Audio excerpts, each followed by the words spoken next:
আপনি 1971 সালকে রিপ্রেজেন্টেটিভ করছেন, বহু মুক্তিযোদ্ধা আমাদের সামনে বসে, যেটি বিরোধী দলের মধ্যে খুঁজে পাওয়ার কোনো সুযোগ নাই। আপনি হচ্ছে বীর মুক্তিযোদ্ধা, বীর বিক্রম।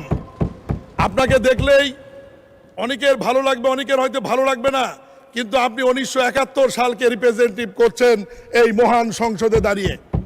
এই ক্রেডিট বিএনপির এই কারণেই, মহান স্বাধীনতার ঘোষক শহীদ রাষ্ট্রপতি জিয়াউর রহমান মহান স্বাধীনতার ঘোষণাই করেননি, উনি যুদ্ধ করেছেন এবং যুদ্ধ করে এই দেশটাকে স্বাধীন করার ব্যাপারে ভূমিকা রয়েছেন। আজকে ট্রেজারি ব্রাঞ্চে, সরকারি দলের ব্রাঞ্চে আজকে আমাদের আনন্দের বিষয়, বহু মুক্তিযোদ্ধা আমাদের সামনে বসে, জয়নাল আবেদিন ফারুক, আমাদের মনিরুল হক চৌধুরী, আমাদের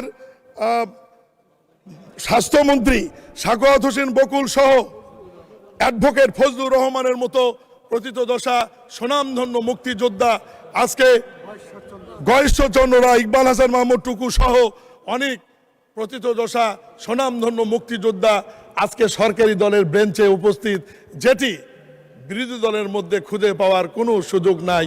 মাননীয় স্পিকার, মাননীয় সদস্য, এক মিনিট। বিরোধী দলের বেঞ্চেও মুক্তিযোদ্ধা রয়েছেন, আমি নিজেই রণাঙ্গনে দেখেছি। গাজী নজরুল ইসলাম সাতক্ষীরা, তিনি একজন মুক্তিযোদ্ধা। Please continue.